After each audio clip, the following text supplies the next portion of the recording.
जब बात हो एक परफेक्ट आशियाने की तो बात होगी ओमेगा सिटी की।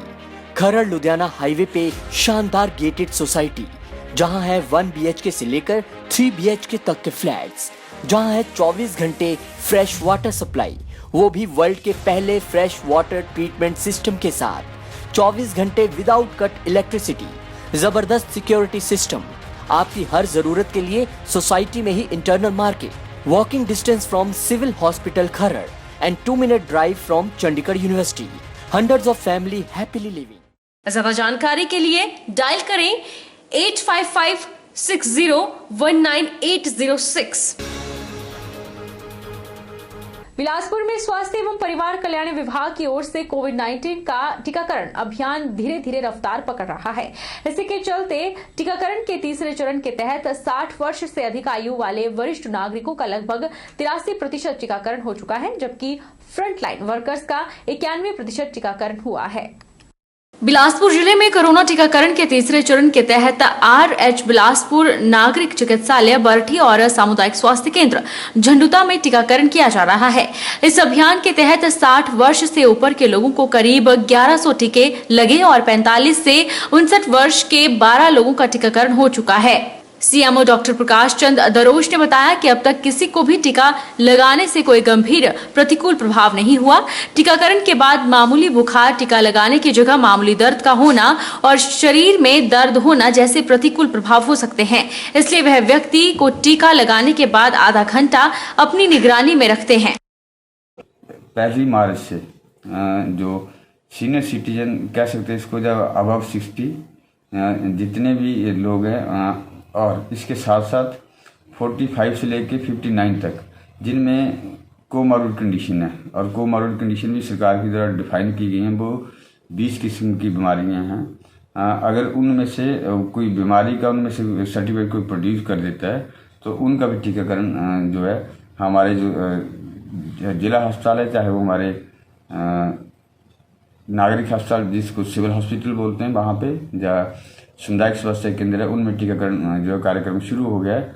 और हम तीसरे हफ्ते में प्राथमिक स्वास्थ्य केंद्र और सामुदायिक इसका स्वास्थ्य केंद्र तक भी टीकाकरण करने जा रहे हैं। रद्दी कागजों और गत्ते की कीमतों में 70% तक बढ़ोतरी होने के कारण उत्तर भारत के पैकेजिंग उद्योग दम तोड़ने के कगार पर पहुंच चुके हैं।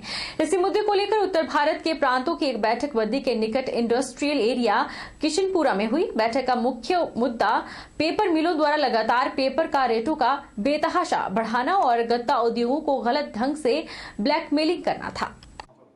किशनपुरा में हुई बैठक में राज्यों और पड़ोसी राज्यों के गत्ता उद्योग पेपर मिलों के अध्यक्ष उपाध्यक्ष केंद्र सरकार पर जमकर बरसे। सभी सर्वसम्मति से निर्णय लिया कि पेपर मिलों के मनमाने निर्णयों और धक्काशाही के विरोध में और आगे पैकेजिंग माल डब्बी खरीदने वाली कंपनियों द्वारा सहयोग न दिए जाने के कारण प्रदेश के तमाम पैकिंग उद्योग सोमवार से लेकर बुधवार तक अपने उद्योग बंद रखेंगे। राज्य प्रधान सुरेंद्र जैन, महामंत्री विशाल गोयल, उपाध्यक्ष राजीव गुलाटी, आदित्य पाल सूद, रजत गुप्ता, वित्त सचिव संजीव जैन और सह सचिव रमन अग्रवाल ने कहा कि पेपर मिलों की मिलीभगत के कारण पेपर के रेटों में भारी तेजी आ चुकी है और पहले ही ऋणों के तले दबे हैं और अब तालाबंदी के अलावा उनके पास कोई विकल्प नहीं बचा है। उन्होंने कहा कि केंद्र सरकार निर्यात पर तुरंत एक्सपोर्ट ड्यूटी लगाए ताकि विदेशों को माल न जा सके और राहत मिल सके। हिमाचल में बद्दी, बरूटीवाला, नालागढ़, पोंटा साहब और कालाम और परवाणू, पंजाब में लुधियाना, मोहाली, पंचकुला, हरियाणा में और जगाधरी यमुनानगर के प्रतिनिधि यहाँ पर पहुँचे, जिसमें हमने गत्ता उद्योगों में ये निर्धारण किया कि अब हम घाटे में काम नहीं करेंगे, बढ़े हुए रेट में माल लेकर घटे हुए रेट में माल नहीं बेचेंगे, क्योंकि पिछले 2 माह से हम लोग घाटे में उद्योग चला रहे हैं, वो नहीं चलाएंगे।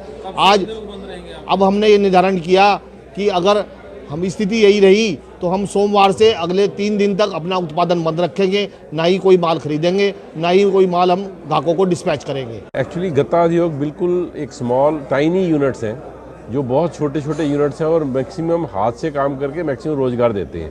जो इसका कंट्रोल है वो जो बायर और सेलर है बहुत सुपीरियर हैं दोनों, पेपर मिल वाला और जो हम जिसको हम माल देते हैं उसके प्रोडक्ट के लिए जो हमारी वैल्यू होती है, जैसे एक आप फ्रिज पैक करते हैं फ्रिज की वैल्यू अगर 10,000 रुपये है तो उस पर गत्ता 140 रुपये का लगता है सिर्फ। हम बहुत ही छोटे हैं, अपने आप को सर्वाइवल के लिए खुद ढूंढते हैं, लेकिन फिर भी हमें अगर सरकार की सपोर्ट मिलती रहती है तो ये उद्योग बहुत अच्छा, बहुत फ्लरिश करेगा। इस समय सबसे बड़ी मजबूरी ये है कि हमारा रॉ मटेरियल बहुत महंगा हो गया है और हमारे पास वर्किंग कैपिटल बहुत कम है। हम मजबूर हो गए इसको बंद करने के कगार पर। पीड़ित मानवता की सेवा के उद्देश्य से सोलन डिग्री कॉलेज में राष्ट्रीय सेवा योजना के वॉलंटियर्स द्वारा रक्तदान शिविर का आयोजन किया गया। शिविर में एनएसएस से जुड़े छात्र छात्राओं ने मानवता की सेवा के लिए रक्तदान किया। लगभग 50 यूनिट रक्त एकत्रित कर क्षेत्रीय अस्पताल सोलन में जमा किया गया। पीड़ित मानवता की सेवा के उद्देश्य से सोलन डिग्री कॉलेज में राष्ट्रीय सेवा योजना के वॉलंटियर्स द्वारा रक्तदान शिविर का आयोजन किया गया। रक्तदान करने वाले छात्र छात्राओं ने बताया कि उन्होंने पीड़ित मानवता की सेवा के लिए रक्तदान किया है। उन्होंने कहा कि अगर उनके रक्तदान की वजह से किसी की जिंदगी बच जाती है तो उनके लिए सबसे बड़ी खुशी की बात है। कॉलेज की प्रधानाचार्य नम्रता टीकू ने बताया कि राष्ट्रीय सेवा योजना के वॉलंटियर्स ने सेवा भाव को बढ़ावा देने के उद्देश्य से इस रक्तदान शिविर का आयोजन किया गया। एनएसएस इकाई के द्वारा जो है रक्तदान शिविर का आयोजन किया गया और इसमें जो है 50 यूनिट से ज़्यादा जो है करीब जो है रक्त एकत्रित किया गया। और जैसा कि हम जानते हैं रक्तदान महादान जो है इससे बड़ा कोई दान नहीं हो सकता। तो हम अपने विद्यार्थियों में जो है एक देश सेवा इस तरीके से भी उनमें जो है वो समर्पण की भावना और कुछ अपनी सोसाइटी के लिए करने की भावना को जो है हम जागृत करना चाहते हैं। आज हमारे महाविद्यालय में रक्तदान शिविर का आयोजन किया गया है, इसलिए मैंने भी रक्तदान किया और मेरे रक्तदान करने का उद्देश्य यह था कि मानवता की रक्षा हो सके। मैंने आज अपने कॉलेज में हॉस्पिटल के थ्रू जो हमारे यहाँ पे रक्तदान हो रहा था उसमें मैंने भी रक्त दिया है अपना।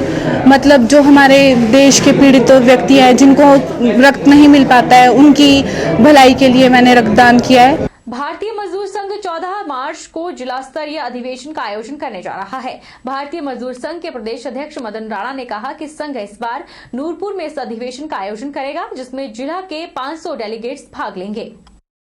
भारतीय मजदूर संघ का त्रैवार्षिक अधिवेशन 14 मार्च को नूरपुर में होना तय हुआ है।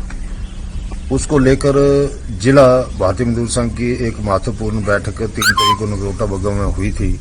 उसमें जो निर्णय लिया गया था कि भारतीय मजदूर संघ का त्रैवार्षिक जिले का जो अधिवेशन है वो नूरपुर में होगा। उसको लेकर आज एक महत्वपूर्ण बैठक जहाँ पे बुलाई गई है और उस अधिवेशन की तैयारी के लिए पूरी रूपरेखा तैयार की जा रही है। कौन कौन से कार्यक्रम में जा इस भारतीय मजदूर संघ के प्रदेश के अधिवेशन जिले के अधिवेशन में भारतीय मजदूर संघ के प्रदेश के महामंत्री माननीय मांगताराम जी नेगी भी इसमें विशेष रूप से उपस्थित होंगे और हिमाचल प्रदेश की सरकार में वन एवं खेल मंत्री आदरणीय राकेश पठानिया जी से भी मेरी शिमला में बात हुई थी और उनको भी हमने इस अधिवेशन में आने का निमंत्रण।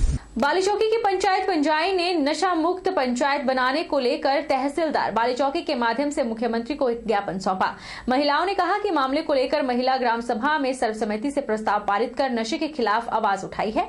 उन्होंने कहा कि पंचायत पंजाई के बस स्टैंड में शराब की दुकान खोलने से वहां के युवक और युवतियां इसकी चपेट में आ रहे हैं और दिन दहाड़े शराबियों की तादाद बढ़ने से महिलाओं और आम लोगों को दिक्कतों का सामना करना पड़ रहा है।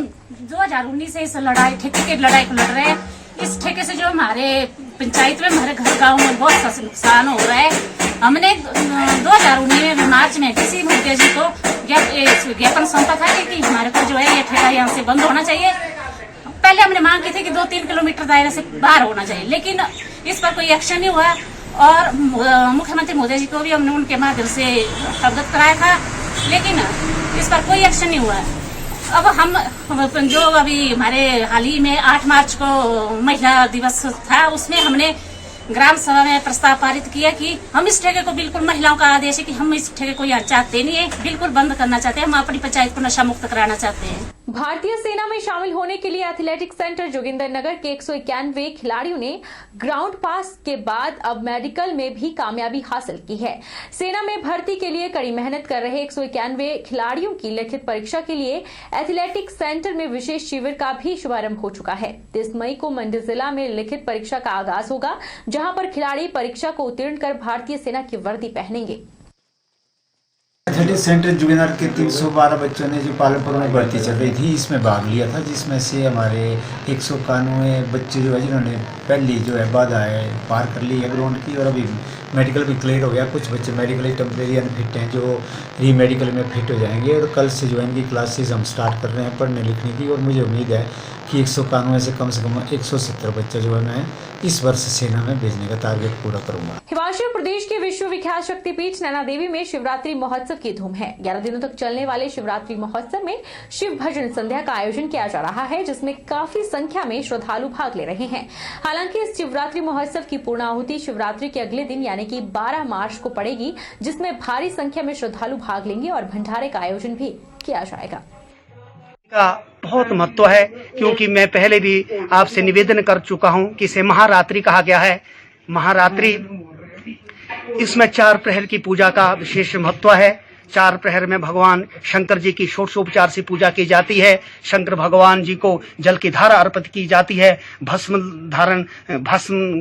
लगाया जाता है। भगवान जी को अन्य उपचारों से, षोडशोपचार से, सहस्त्र उपचारों से, जितना जिसकी सामर्थ्य उतने उपचारों से भगवान शिव की पूजा की जाती है। विशेषतः भगवान को जल धाराएं प्रिय है और बिल्व पत्र आदि भगवान को बड़े प्रिय हैं। और हमारे ग्रामीण क्षेत्रों में भी आज के दिन बहुत सारे पकवान बनाए जाते हैं। बहरहाल बुलेटिन में इतना ही। आप देखते रहिए HP 24/7।